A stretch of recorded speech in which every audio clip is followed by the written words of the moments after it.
Afternoon and welcome to the ONDINE Biomedical Full-Year Results Investor Presentation. Throughout this recorded presentation, investors will be in listen-only mode. Questions are encouraged and they can be submitted at any time using the Q&A tab situated on the right-hand corner of your screen. Simply type in your questions and press send. The company may not be in a position to answer every question received during the meeting itself.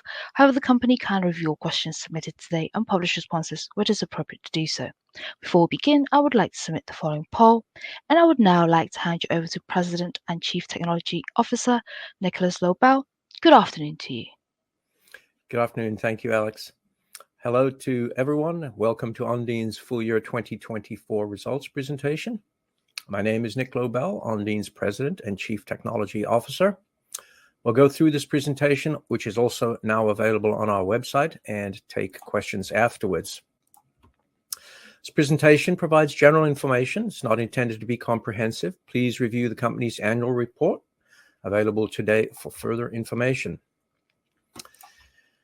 2024 was a transformative year for Ondine. We'll talk about our robust commercial expansion, our pivotal phase 3 study, which launched at the end of the year with HCA Healthcare, our strategic distribution partnership with Mölnlycke Healthcare of Sweden, our leading medtech company specializing in wound care and surgical procedures. We'll touch on the launch of our high-volume, high-margin illuminator system, driving the Steriwave revenue growth, and, of course, the successful $21.7 million financial raise of 2024. Just in respect of key metrics, note that revenue grew 70+% on a year-over-year basis, with a 600 basis point increase in gross margin. I'm also pleased to report an 81% growth in the number of hospitals using Steriwave over the year. Just like to remind investors why we're doing this.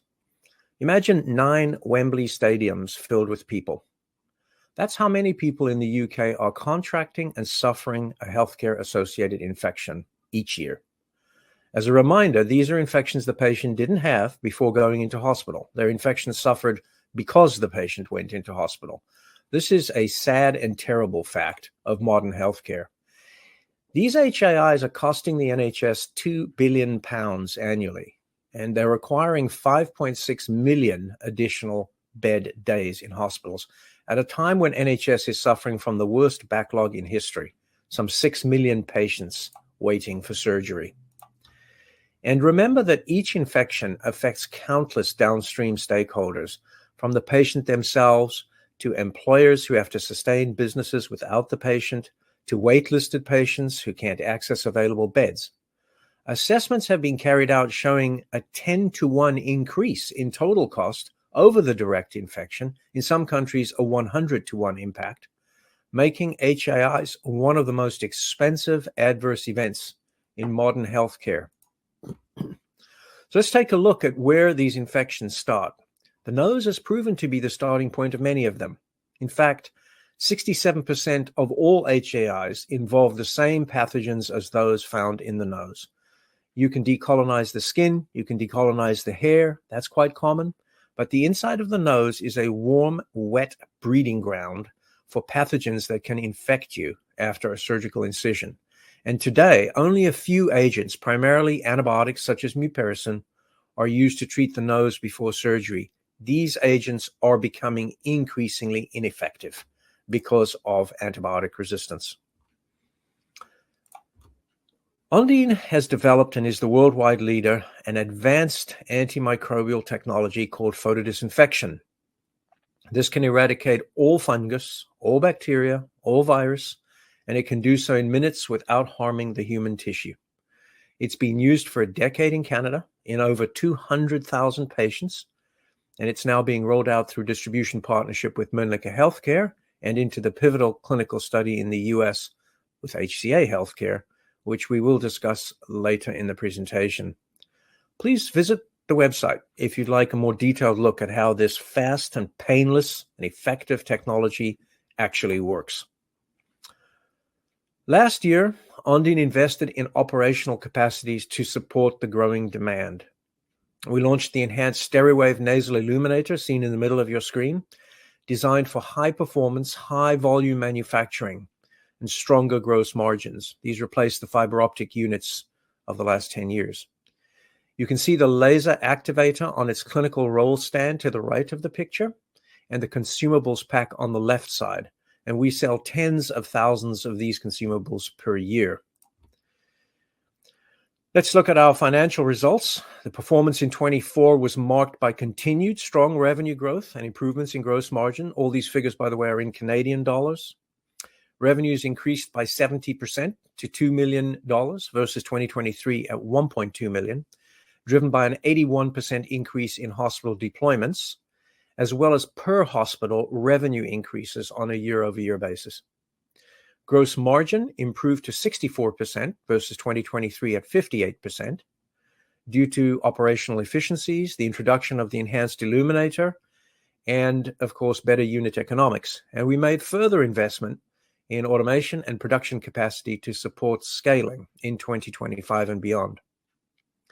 The operating loss was $19.4 million versus 2023 at $14.8 million, as we fully prepared for the US Phase 3 study, as well as the Canadian ICU study, and developed infrastructure to support our expanding growth. We successfully raised $21.7 million net cash during 2024, with an additional $5.7 million strategic investment from HCA Healthcare's investment arm secured just after year end. Cash reserves at year end were just under $10 million. Some further detail on these results. As we indicated, this 81% increase in hospital deployments, that took us from 16 hospitals in 2023 to 29 hospitals in 2024. And importantly, we benefited from a 33% shorter time to close each hospital in Canada, which obviously reduced our cost of sales. Post-period, deployments and near-term commitments in 25 have already increased this hospital number significantly. Revenue as a percentage of sales and marketing expense increased dramatically by 183%, reflecting significantly higher efficiencies in our sales cycle. By the way, 100% customer retention, still the case. Not a single hospital has ever lost the system once deployed. ONDINE expanded Steriwave's footprint across Canada. It's now used in 5 of the nation's 10 largest hospitals, and in the UK, Steriwave is used in 5 NHS hospitals across leading NHS trusts and is listed on the NHS supply chain. Importantly, hospitals are increasing use of the product once launched into a particular specialty. That's our same-store sales metric. For example, a pilot program deployment into a particular orthopedic specialty, such as hips, can multiply rapidly as hospitals roll out Steriwave to all of their orthopedic procedures, as shown in this real-life example in example 2. Or an orthopedic deployment can extend across the hospital to unrelated and additional specialties, as shown in example 1 above. These additional sales are occurring without our sales staff being directly involved, and so the cost is lowered to acquire the additional sales. These are internal referral sales. I'd like to briefly discuss our partnership with Mölnlycke Healthcare. They're an 8,000-person strong, €2 billion company. They specialize in wound care and surgical procedures. And Mölnlycke have integrated Steriwave as a key product in their infection control portfolio. They're now able to provide complete perioperative disinfection alongside their Hibi portfolio. That would be from the nose to the toes. The company's partnership with Mölnlycke will accelerate Steriwave's entry into the EU and the Middle East markets once the UK introduction is complete. And this will, of course, leverage their existing worldwide distribution network. In Canada, Steriwave is now evolving past the early innovators and early adopter customers, and it's becoming mainstream medicine. For example, in British Columbia, Steriwave is used to protect patients undergoing surgery across all 5 of the province's health authorities. We're very proud of becoming standard of care in many of these authorities. Initial results from pilot studies at leading NHS trusts have recently been released, and they confirm similar benefits to the ones patients see in Canada, and opening the door to now early adopters in the UK on this curve. So more evidence is always better evidence. for mainstream adoption, and we're focusing on 3 new sources of evidence beyond our Canadian real-world experience. One, in the large phase 3 pre-surgical study in the US, approximately 5,000 patients with HCA Healthcare. 2, the ICU study in one of the busiest hospitals in British Columbia, Fraser Health Authority. That's the 500-bed Royal Columbian Hospital. And 3, we're co-developing several pharmacoeconomic publications based on investigator-sponsored studies to demonstrate to customers the return on investment of Steriwave. The most recent health economic validation of Steriwave in the UK was completed by York Health Economics Consortium, Privileged Pharmacoeconomics Modeling Consortium, with substantial payback demonstrated for every pound spent on Steriwave across the surgical population. Just repeat, that's not just for patients with infections, that's for everyone receiving Steriwave. If Steriwave were deployed this way across all UK hospitals, this data alone shows that Steriwave could save the NHS over £200 million annually in the reduction in surgical site infections. In the US, the pivotal Lantern study kicked off in December 24 with the first patients enrolled. We spent the first quarter of this year optimizing the protocol, focusing on patient communications about the study, and training hospitals on study-wide operations. Patient recruitment is actively progressing, though it is slightly slower than we expected, with 10 of the 14 planned HCA Healthcare hospitals now operational. Additional site activations are pending. Further sites beyond the 14 are being assessed to bring in the timelines. We do anticipate the second half of the study, as you can see on this graphic, to be shorter than the first, because all hospitals will be trained and active. And with these measures, we do anticipate last patient recruitment to be delayed by 1 quarter. In Canada, at the ICU study at Royal Columbian, this was contracted in 24 and kicked off post-period in March, run by a top Canadian ICU clinician called Dr. Steve Reynolds. With twice the infection rate and 10 times the mortality rate than the surgical population, the need for protective solutions in ICU has never been greater. Remember that US guidelines already recommend universal decolonization in the ICU, so this provides us with strong tailwinds for what is a multi-billion-dollar market. As we start to diversify Steriwave into standard of care, mainstream medicine, we're investing in our operational infrastructure, our commercial foundation, and in clinical development, as we just discussed. We intend to expand indications horizontally, as shown, with $10 billion in addressable markets in the first 2 indications of pre-surgery and ICU alone. We also intend to expand vertically across multiple countries which contain developed healthcare systems and high infection rates, and that's in collaboration with our partner, Mölnlycke Healthcare. As we expand additional products from our pipeline into our partners, such as treatment for burns and wounds, suppression of ventilator-associated pneumonia, catheter-related infections, and so forth, this will fully develop the platform technology of photodisinfection.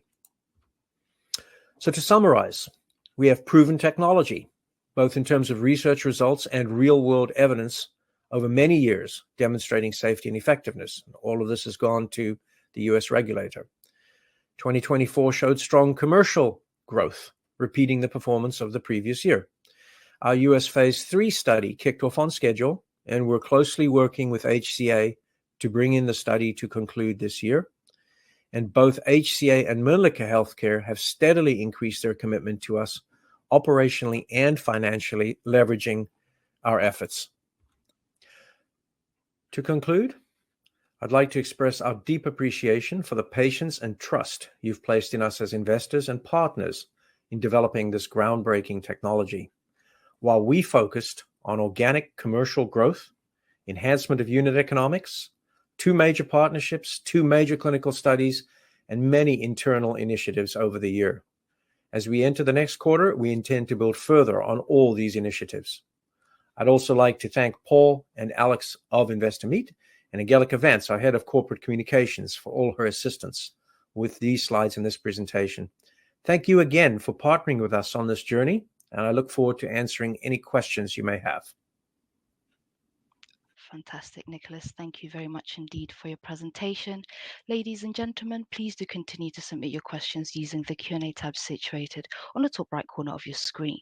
While the company take a few moments to review those questions submitted today, I would like to remind you that a recording of this presentation, along with a copy of the slides and the published Q&A, can be accessed via your investor dashboard. Nicholas, we have received a number of questions, both pre-submitted and throughout today's meeting for investors, and I wanted to start off the Q&A session with these. Thank you.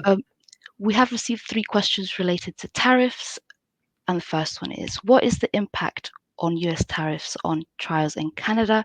What is the impact of US tariffs on the US FDA trials relating to costs and timelines, if any? And will Steriwave still be feasible, cost-effective option for hospitals in the US and globally after the US tariffs? Thank you for the questions. Finished goods, medical products, and pharmaceuticals are entirely excluded from the tariff, so we see no impact at the moment. At the component level, no near-term impacts on cost of goods sold. We maintain at least a 6-month build inventory on hand, therefore, we're not seeing any impact there. For the clinical studies, those units are already built and sent to the sites, and so we see no impact on trials in either Canada or the US related to the tariffs. Tariffs could return or expand, and we have a small number of components in the laser unit that might be subject to tariffs. We're always exploring second sources to mitigate across the supply chain, that kind of thing. Thank you very much, Nicholas. And the next question we've got here is, what is the current position of the phase 3 trial, and how is Ondine addressing challenges? Thank you. As I indicated in the presentation, recruitment is very actively progressing. We're now at 10 of the 14 planned HCA Healthcare hospital sites. The remaining site activations are pending, and we're looking at adding still further sites, as I said, to increase that patient throughput. Based upon early learnings in terms of the protocol, in terms of workflow in the hospitals, we've made some adjustments to optimize the protocol, the time required for patient processing, for data processing, and the overall trial plan.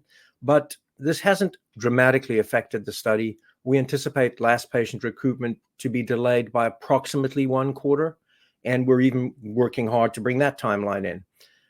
Note that obviously the more hospitals and clinicians we expose to Steriwave during the study, the more familiar HCA clinicians get with the technology.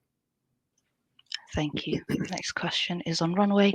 What is your current cash position, and how long is your runway?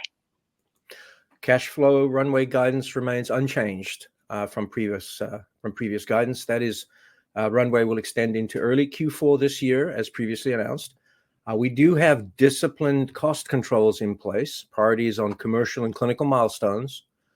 We are actively exploring with a number of parties non-dilutive and strategic funding options that should support the next phase of our growth. And for example, when we funded the large ICU study in Canada, we did so in shares and not cash. It's an example of how we're conserving cash. Thank you. Next question is, what are your key priorities for the next 12 months? Number 1, commercial growth, keeping our eye on receivables, expanding Steriwave adoption in hospitals across Canada, in the UK, of course, and the EU, with Monica and Mexico. Those are our key commercial priorities. Clinical evidence, as I said, we are completing that phase 3 study in the US, 5,000 patients, and the ICU studies to enable entry into those new markets and support rollout of nasal photodisinfection as a standard of care. Operationally, we expect to continue to scale our operational infrastructure. That is internal manufacturing, supply chain, all of the mechanics of quality management.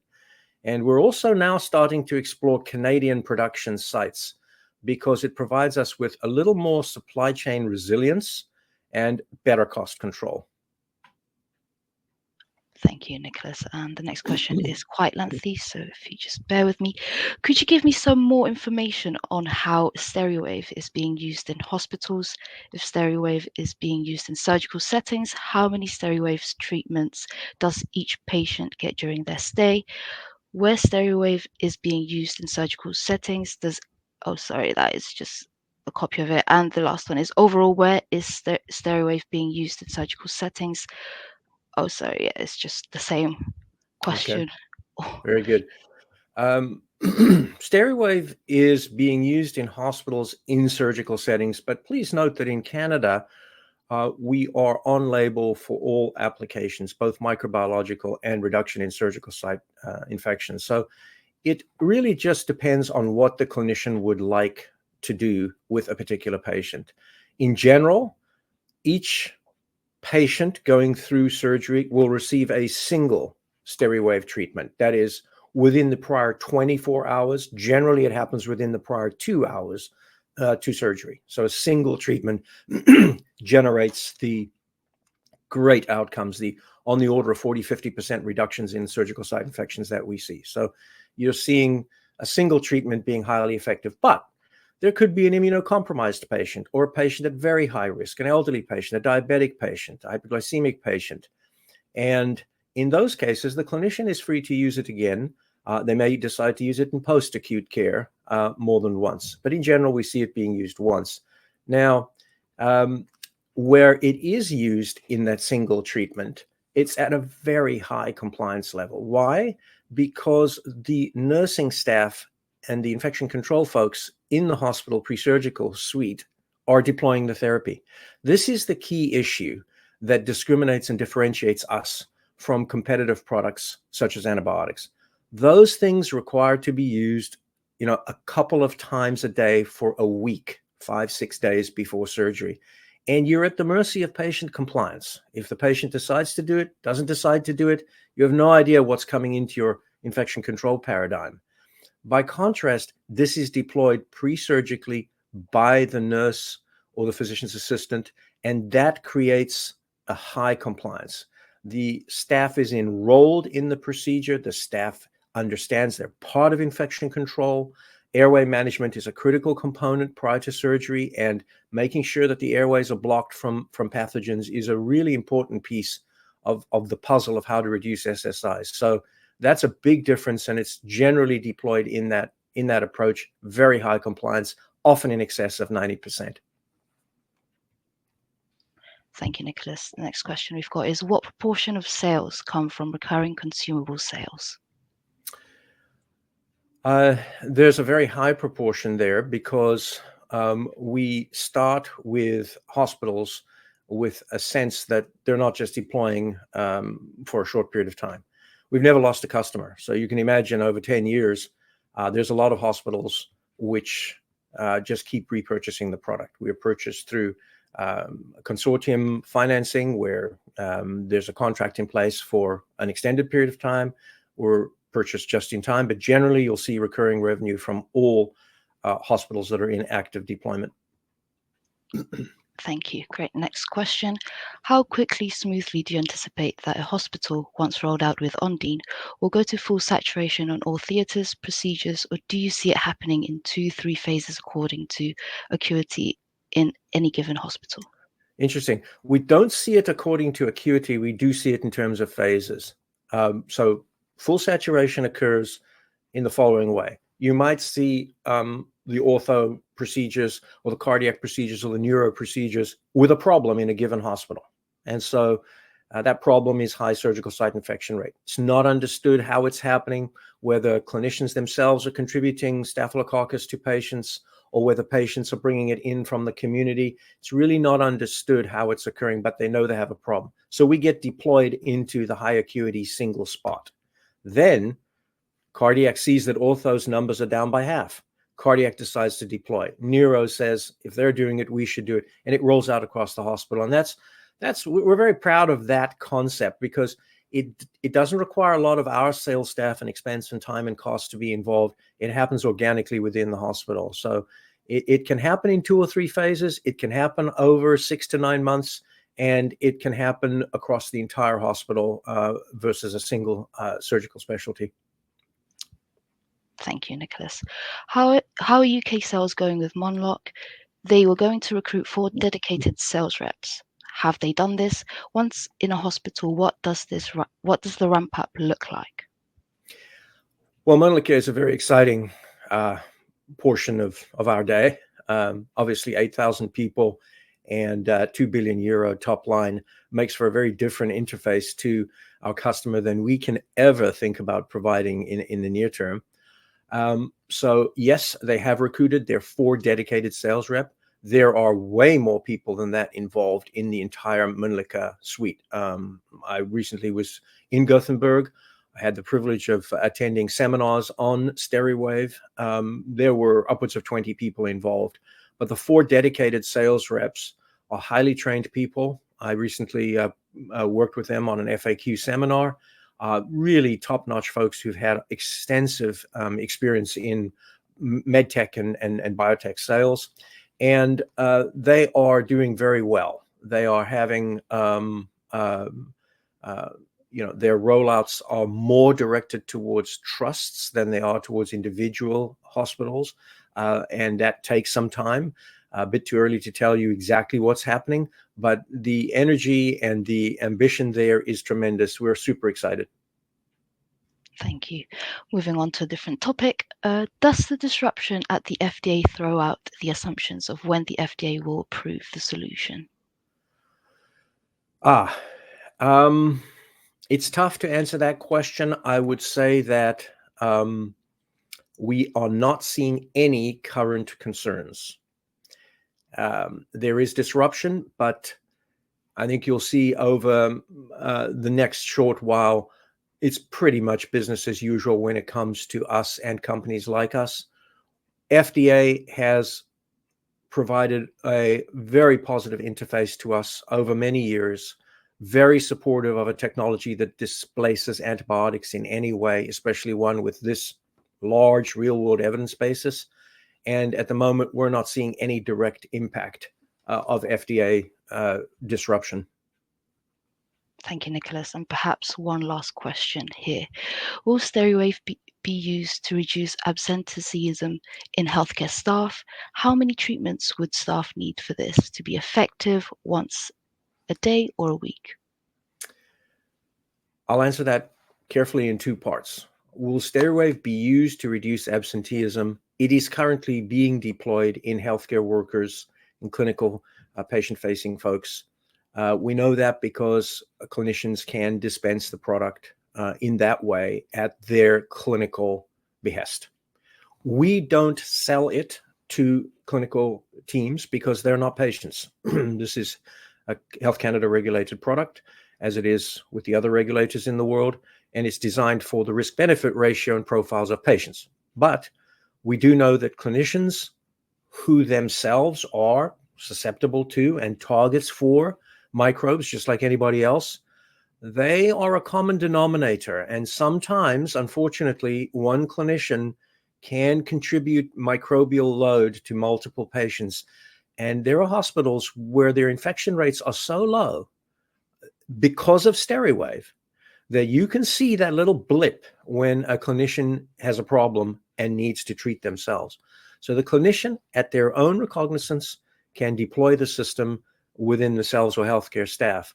Now, we know from work that we did during COVID that the system is safe when deployed multiple times. In fact, 2 or 3 times per week, we demonstrated using upwards of 50, 60,000 treatments in people associated with commercial enterprises. These were people associated with meat processing facilities, and filled out questionnaires, and they were evaluated. There was no impact on safety. So from a safety perspective, we understand the product can be deployed multiple times. In terms of efficacy, you're going to get your 48 hours out to a week coverage anyway. And so we wouldn't anticipate it to be used too many times in healthcare workers for an effective block to occur. And one day, in the fullness of time, we may well bring it on label in the healthcare worker. Fantastic, Nicholas. Well, look, thank you for addressing those questions for investors today. And of course, the company can review all questions submitted today and will publish those responses on the Investor Meet Company platform. But Nicholas, before we redirect investors to provide you with their feedback, which I know is particularly important to the company, could I please ask you for a few closing comments? Thank you so much. We really appreciate everything that investors have done for us over the last years of interaction. And thank you to you, Alex and Mark, for your assistance with this presentation. I mean, we're a small company doing a huge remit. And as I said during the presentation, there was those internal initiatives, the two major partnerships, HCA Healthcare and Mölnlycke, the two major clinical studies, the focus on gross margin. We're really building the business from the ground up, and we're doing it solidly. And it takes time, and we very much appreciate investor trust. And, from the perspective of an exciting future, I don't think it's ever been brighter with Mölnlycke's ability to lift this product to market and HCA's enormous focus and trust in us. So once again, thank you so much to our investors for all of your trust and all of your patience and support over the years. That's great, Nicholas. Thank you very much indeed for updating investors today. Could I please ask investors not to close this session, as you will now be automatically redirected to provide your feedback in order that the board can better understand your views and expectations. This will only take a few moments to complete, and I'm sure will be greatly valued by the company. On behalf of the management team of ONDINE Biomedical, we would like to thank you for attending today's presentation, and good afternoon to you all. Thank you.